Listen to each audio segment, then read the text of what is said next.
So switching as a general concept in networking and telecommunications. So tuje tuangalie switch inafanyaje kazi sasa. Switch inafanyaje kazi? Okay. Hapa concept nataka kuzungumzia ni kitu kimoja. Switch yenyewe ina forward frame based on MAC address. Switch ina forward frame based on MAC address based on port number. So tutaangalia hapa practical yake imekaaje. A LAN switch, yani switch makes decision based on two criteria. Switch inapokuwa inapokea frame, ina forward frame ile kutokamana na criteria mbili tu. So the first one is ingress port, where a frame enters the device. Frame ambayo kwamba imeingia katika switch imetokea wapi? Imetokea katika port gani? Tukizungumzia katika router ataangalia packet iliyoingia katika router hiyo imetokea katika katika network gani. So router hii anaangalia network ID. Kwa maana packet imetoka katika network gani inaenda katika destination network gani. Switch anachoangalia frame ikiingia katika switch anaangalia ime originate katika port number gani na inaenda wapi? Inaenda katika MAC address fulani. Hii MAC address imekuwa connected katika port gani? So switch yana mambo mawili ya kuangalia tu, MAC address na port number. So switch inafanya decisions kutokana na masaa mawili, frame ikiingia imetokea katika port gani, then destination address, na kisha anaangalia MAC address. Destination address ni MAC address ya destination. MAC address ni physical address. So hebu tufanye labu. So hapa ninachotaka kuzungumzia ni hiki hapa. Nifungue hapa Microsoft Word hii hapo. Pengine hii ndo switch yangu. So ninachotaka kuonyesha hapa ni swala lifuatalo, hili hapa. Hili hapo. So tuonyeshane hiyo. Let's do katika view, tumie page width hii hapo. Nitaongeza kidogo. So hii tuandike ni source MAC address, na hii tuandike ni source port, na hii tuandike ni destination. So destination MAC address, na hii tuandike ni destination what destination is ana port. So tunaposema kwa maana hii ni frame sasa imeingia katika switch. So switch atachoisoma yeye kwa maana ataisoma MAC address ya frame ile imetokea wapi, source yake ni wapi. So ataisoma kwanza na MAC address ile, pengine labda ni EE, labda ni EE, labda ni hii. Mfano nachukulia mfano. MAC address ni source port imetoka katika fast Ethernet, imetoka katika fast Ethernet 01. So ataisoma kwa na MAC address. Ukitaka kwenda katika kompyuta hii ipitishie katika fast Ethernet 01. So routing ya switch yenyewe anachoangalia ni port imekuwa connected katika port gani. Lakini routing ya router yeye anachoangalia ni network ile, ni network ambayo kwamba imekuwa connected katika interface gani na itolee katika interface gani. So source port ni fast Ethernet 01. So kisha anachokifanya sasa switch anaangalia hiyo destination MAC address ninayo, destination MAC address ya uko anapotaka kwenda. So hii ni source, hii ni computer ambayo kwamba inatuma data. Hii ni computer ambayo inatuma data. So computer inatuma data, MAC address yake inajulikana tu. Switch anaijua kwa sababu ndio inayotuma, ndio inayoanza kuinitiate mazungumzo. So source port inajulikana, huyu ametoka katika port namba 1. Lakini hiyo MAC address ambayo kwamba anaitumia data computer hiyo, switch hiyo ni mpya, haijui MAC address ya computer hiyo. So atachokifanya nini? Atachokifanya switch ata-iflag, ata-broadcast. So hiyo tutakuwa tunaita ni broadcasting frame. So hiyo inakuwa broadcasted katika port zote isipokuwa katika port ambayo kwamba imetokea frame ile. So kama switch ina port 24, so broadcasting frame itakuwa broadcasted katika port 23 kasoro port ya 24 ambayo kwamba imetokea frame ya namna ile. So ataiflag. So atapoiflag, kompyuta zote katika network ile zitaisikiliza flag ya namna ile, kwa maana ile frame itatembea, na kwa sababu ni broadcasting frame inatembea, inakuwa na header yake, ina taarifa zake. So akiflag, ina maana switch hakai kimya, anaisikiliza kwa maana nani atakayeitikia katika network hii. So kompyuta zote zinatega. So kompyuta zitaipokea kwa maana mimi sina MAC address hii, anaiweka pembeni, anaidrop. Kila kompyuta itaipokea flag ya namna hiyo, yani frame ya namna hiyo, kwa maana mimi sio MAC address yangu, mimi sio MAC address yangu, mimi sio MAC address yangu. Yule ambaye kwamba atakuwa na MAC address inayo match atasema hii MAC address ni ya kwangu. So switch ataangalia ni ya kwako wewe, imekuwa connected wapi? Kwenye first Ethernet 02. First Ethernet labda 02. So switch ataichukua sasa hii hapa first Ethernet 02, ataichukua na destination MAC address, mfano ni AA, mfano nachukulia mfano AA, labda atachukua hii ndo MAC address mfano. Atazichukua hizi, atazirekodi katika MAC address table. Kwa muda wote wewe ukitaka kutuma email yako kwenda katika kompyuta yenye MAC address hii, switch yeye ashajua ipo katika first Ethernet 02. Ipo katika first, lakini hii nayo haikupi guarantee kwamba itakaa hivi stackable, yani haibadiliki. Table of MAC address inakuwa inahifadhiwa katika RAM. Ukizima tu mashine, table inapotea. Na muda wote inabadilika.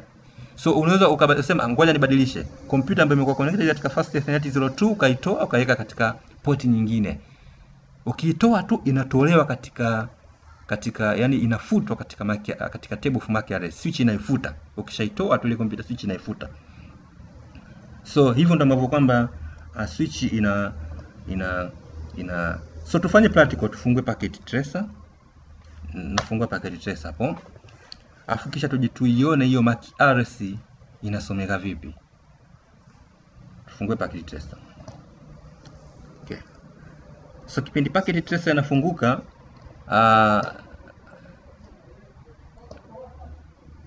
ngoja kwanza ifunguke tumalize kabisa hapa.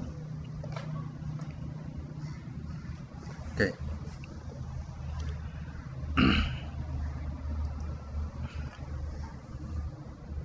So packet tracer ndo kama hiyo inafunguka. Kwa utachokifanya sasa wewe hapa, njoo hapa add switch. Kama mimi hapa na add switch, nachukua switch hii hapa na add hii hapo katika canvas, imekuwa added. Kisha na add kompyuta ya kwanza hii hapo, kisha na add kompyuta ya pili. Kompyuta ya pili kwa wapi? Hii hapa. Sasa nakuja kufanya connections, nachukua straight through cable na connect katika first Ethernet, na hapa na connect katika first Ethernet 01. Then hapa nakuja connect katika first Ethernet 0 na nakuja connect katika first Ethernet 02. Hii hapa. Then add one laptop for configurations. Then nachukua console hapo. Console ni cable kwa ajili ya kufanya management, na connect katika console hapo. Then huku nakuja connect katika RS hapo. Okay. So nakuja katika kompyuta hii, then kisha kuja kwenye kompyuta hii na configure IP address. So desktop, then IP configurations, then hii ni static IP configurations 162.168. Sorry, 168.1.2 subnet mask, sorry, 192.168.1.2. So subnet mask ni hii hapo. Then unakuja kwenye kompyuta hii na configure IP address desktop, then IP configurations. Utafanya lab 168.1.3 hii hapo. Subnet mask hii hapo. Okay. So kompyuta hii hapa imekuwa connected katika first Ethernet 01 ambayo kwamba ni hii hapa. Kompyuta hii hapa imekuwa connected katika first Ethernet 02. Sasa kompyuta hii anamtumia email huyu hapa. So switch ni mpya, ndo tumeinunua, au ndo switch ambayo kama haina configurations zozote, hana information zozote. So tukiangalia MAC address yake itakuwa ni empty. So njoo ingia katika switch sasa. Naingia katika run terminal. So enable yapo, then show what, show MAC, show MAC, show MAC. MAC address table hii hapo. So unaweka command show MAC address table, una click enter. So ukiclick enter, kitachofanyika nini? Kitachofanyika ni kwamba command iliyoandika ni hii hapa, show MAC address table, lakini kukuta MAC address hakuna. Hakuna chochote kilichofanyika. So ili uiweze kuiona table of MAC address, lazima computer hizo zimefanya transaction. Hizo zimefanya transaction yoyote. Huo umetuma data. Afu ndo switch itaweza kurekodi kwamba kilichotumwa kimetoka katika MAC address hii kinaenda katika MAC address hii. So tuiping computer hii, yani computer hii tuweze kuiping computer hii. Maana yake tufanye chochote, yani tufanye transaction yoyote. So now ping 192.168.1.3.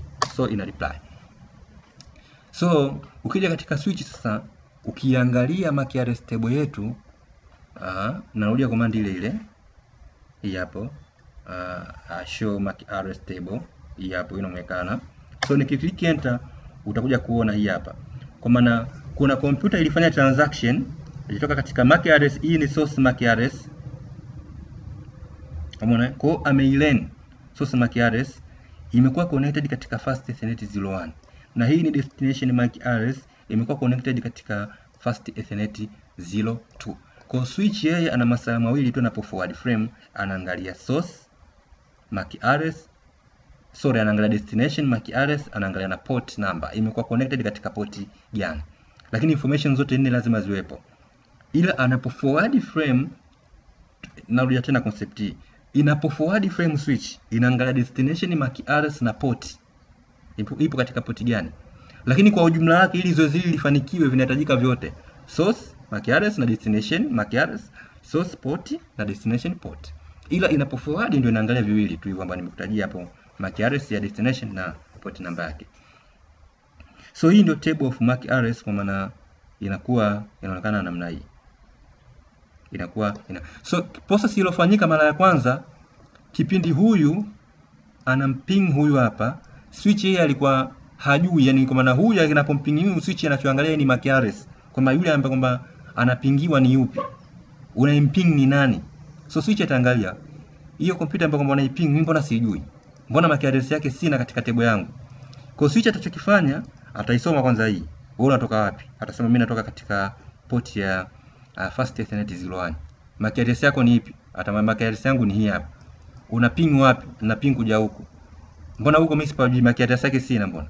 So switch atachokifanya, ataiflag. Atachokifanya, ataifanyia flagging.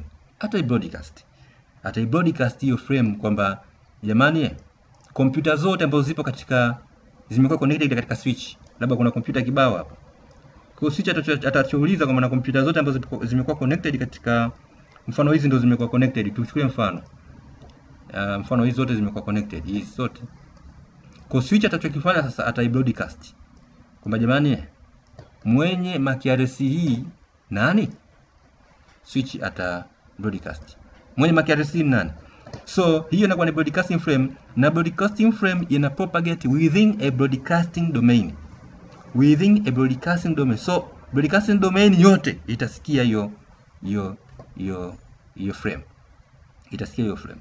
So huyu atasikia, nikija kuangalia kama kompyuta hii hapa, huyu atasikia, ataiangalia hiyo MAC address hii sio ya kwangu. So na kompyuta hii itasikia, so MAC address hiyo atasema sio ya kwangu. Kompyuta hii itasikia, hiyo MAC address mimi sio ya kwangu. So atamechisha pale. Ataiangalia ile header information zake, ataangalia na MAC address yake kompyuta, ataona zifanane, atasema hiyo sio yangu. Atatuma acknowledge sio yangu, atadrop. Na huyu ataangalia hiyo sio ya kwangu, ataidrop. Huyu sasa ambaye kwamba ndo tunaimping ndo MAC address ya kwake, atasema hiyo MAC address mbona inafanana na ya kwangu, hiyo ni ya kwangu. Atatuma acknowledgement katika switch. Akituma acknowledgement katika switch sasa atarekodi kwa maana huyu aliyojibu yupo katika port gani, yupo katika fast ethernet 02. So will be added into MAC address table. Sasa nabadilisha topology. Hii computer naitoa katika fast ethernet 02, naitoa sasa naiweka katika fast ethernet 06 huku. Nimebadilisha. So kitachofanyika nini? Switch ataiondoa katika table. Kwa maana hiyo MAC address ambayo kama najua mimi yupo katika fast ethernet 02, hayupo tena katika fast ethernet 02, katolewa. Kwa hiyo kama katolewa, mimi sijui imekuwa connected wapi. Sijui. Kwa anamfuta kabisa. Mpaka baadaye huyu mwenyewe aseme mimi nipo katika fast ethernet 06. Atasema pale itapofanyika transaction yote. So now let's move. So narudia command ile show MAC address table, unaja kukuta ni empty, haionekani, imekuwa removed. Kwa hiyo inakuja kuonekana ni moja tu ya first destination 01 ndio inakuja kuonekana, ya destination ionekane mpaka tena ufanye transaction yoyote. So now let's ping, so ping 192.168.1.3. so hapo inatosha. Maana yake tumeshamping, maana yake kasha record, kwa maana kumbe wewe sasa hivi tena umekupa katika first destination 06. So show MAC address table, so issue command show MAC address table, unaja kuiona hii hapa imerudi. So mimi nimechukulia mfano wa kompyuta mbili, lakini kompyuta zote hizi utakazoziweka hapo, ina maana utakuwa na table kubwa, utakuwa na table ya MAC address table ambayo kwamba ni kubwa. Okay, let's proceed.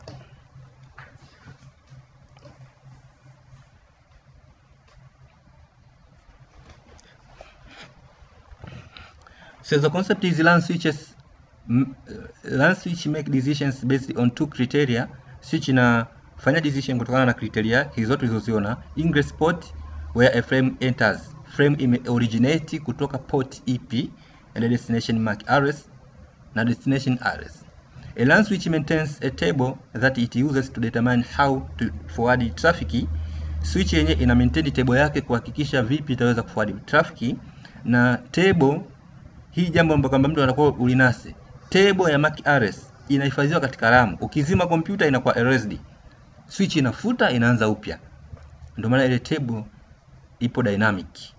Table ya MAC address ni dynamic table.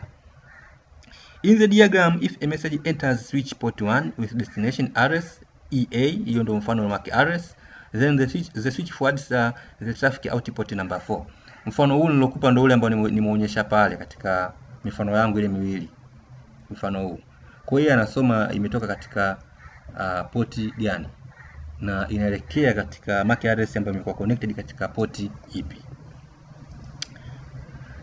Layer 2 Ethernet switches forward frames based on the destination MAC address. Bas ndio concept ambayo ameleka mtu inase. Switch ina forward frame based on destination MAC address. Bas na hiyo MAC address ipo katika port EP. Ndio maana kwamba atakuwa una. So video demonstration MAC address table, tables on connected switches. Ukiingia katika notes za Cisco ambao wale ambao kwamba wana account, wametengeneza account za Cisco, wakiingia watakutana na video hapa ina demonstrate